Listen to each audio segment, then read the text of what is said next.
Not only had the years dried up her skin, but every day she was carrying the weight of sadness and hoping for some sort of miracle. She had been the source of this optimism for 30 years, ever since she watched her son go and never heard from him again.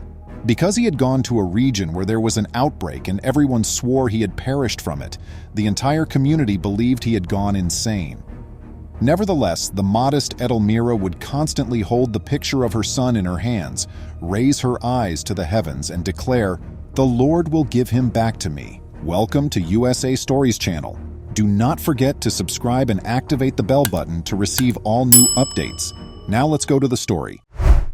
Edelmira was a modest lady.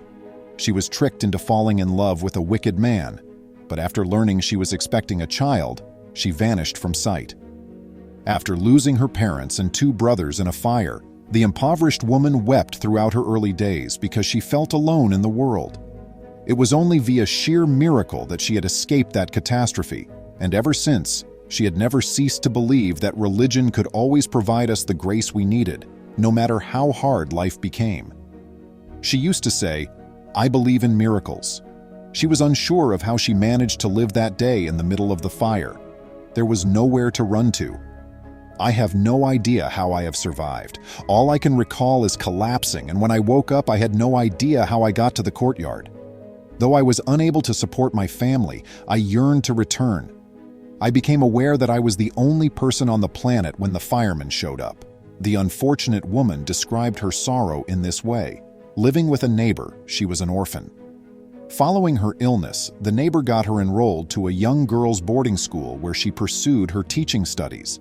After graduation, her guardian passed away and Edelmira inherited the woman's modest home. She quickly obtained employment at a nearby nunnery, starting her career as an instructor at a very young age. Although the pay was not large, it gave her a steady source of money to cover her needs. She fell in love with a man who was a Ministry of Education supervisor at that school and had come to assess the personnel. Love was felt right away. The girl was astonished by the man's attentiveness and gentlemanly demeanor. She submitted herself entirely to him as a result of his frequent visits to her house and seduction. She didn't feel worried when the boyfriend left her since she was employed. Nevertheless, the nuns dismissed her after learning of her pregnancy because they believed she was a bad role model for the girls. However, they had to reinstate her since it was unlawful to fire her because of her pregnancy. While she was alone in the hospital welcoming her kid, she was able to purchase everything she needed thanks to her employment, even if things were not easy. This is how she met her son Leopoldo, the source of her constant motivation and the greatest joy of her life. The nuns merely waited to terminate her after her statutory maternity leave expired. She just had her kid as a family, so when she begged them for forgiveness, they chose to give her another opportunity and counseled her to be less naive when it came to issues of love. Edelmira had taken the term love, as in affection for a guy, out of her lexicon. She had promised her son that she would commit herself to him in body and soul, and that she would not let anybody stand in their way. She began taking up afternoon tutoring students as a way to augment her income. She thought that Leopoldo's education was the only way to end the poverty they had experienced, so she paid for his private school education, where he flourished as a child. Leopoldo, in contrast to the majority of the other kids there, was usually tidy, clean, and well-groomed. His mother saved all she could to fulfill her son's aim of becoming a doctor, since he was so driven to pursue that goal. With her help, she knew he could succeed. Leopoldo developed into a highly educated and cultured adult as he matured. In addition, he performed errands for his neighbors, earning money that he used to purchase items his mother was unable to afford. To spend quality time with her, he occasionally even brought her out to dinner. Leopoldo and Edelmira had a happy life. They were a team despite their lack of luxury, and there was no denying the mother and son's affection for one another. Their house was a happy place. Leopoldo had a gift for poetry writing. He had written numerous poems when he was younger, and someone pushed him to join a contest, which he won. He used the reward to renovate the little home his mother had received from the woman who had raised her when she was abandoned. Once the upgrades were completed, the woman who had reared Edelmira's mother's distant cousin showed up. She and her similarly affluent husband arrived in their own automobile, both of them looking opulent in their expensive clothing, shoes, and jewelry. With a cordial greeting, Edelmira told them about her son's interest in studying medicine. The pair assured her that they would be there for her. They recommended bringing him to the city so he might live a better life there. It seemed like a smart plan, even if Edelmira's heart was shattering. They persuaded Leopoldo to pursue his aspirations, even though he did not want to leave his mother. Mother and son exchanged their goodbyes with tears in their eyes, not thinking that they were about to embark on the worst disaster of their lives.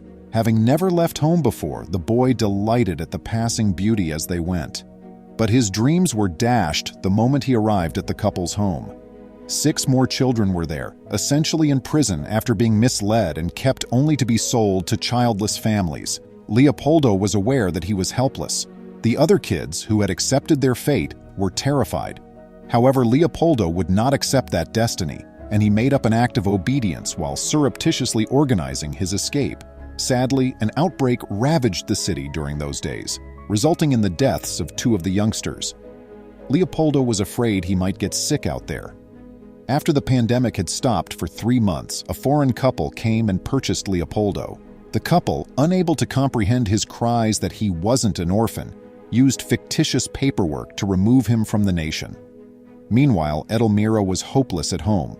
Her calls to the persons who abducted her kid were not returned, and she had not heard anything about him in several months. She grabbed the sole picture she had of her kid and headed to the address the couple had given her, overcome with despair. A tall, blonde woman welcomed her and informed her that the couple had gone 2 weeks prior. Edelmira rushed to the police, distraught. Rather than offering assistance, they chastised her for entrusting her son to unknown individuals. The modest village teacher kept up her job throughout the years. She would go to the park every day in the hopes that someone would tell her about Leopoldo. She prayed, "In the name of God, someone give me a sign to find my son," as she held onto the tattered photo. She would travel to nearby places and follow suit. Many were staring at her with disdain. Some said she was insane since the antique picture appeared to have been grabbed from a forgotten corner. After retiring, the instructor would walk long distances to find out what was going on with her kid. As they watched her, her neighbors warned her not to waste any more of her energy because he had undoubtedly perished in the pandemic. "I have faith that my son will one day come through the door and give me a bear embrace." Edelmira replied, "I know that miracle will happen one day," her eyes welling with tears. The neighbors pitied her, knowing full well that her son would have been looking for her by now if he had survived. Edelmira grew elderly in anticipation of her lone son's return. She bought clothing every year, claiming to be waiting for his return. The hope flame flickered dimly at times and brightly at others, just like it had at first. The mom abruptly stopped eating, refused to take a shower, and declared that life had no meaning without her son one day. Her door did not open one morning. When her neighbors searched for her, she had given up on leaving her room. To everyone's amazement, 3 days later, she smiled and walked outside to get milk and new bread. She dreamed that a lady had told her that her son would come back, so her house and table were set for 2. The table was empty when the light went out. The woman, drenched in tears, started gathering the dishes and cutlery when she suddenly started crying. Standing in the room was an unidentified man. "Mom, may I give you a hug?" inquired the stranger. Dropping the dishes, Edelmira hurried towards him. In order to get him out of the nation, his adoptive parents had altered his identity and name. Though they had denied him access to contact, they had prepared him to become the doctor he had always desired. After completing his surgical specialization, he filed a lawsuit against them for effectively holding him captive. After Leopoldo prevailed in the court, his nation's embassy organized the search for his mother to bring them back together.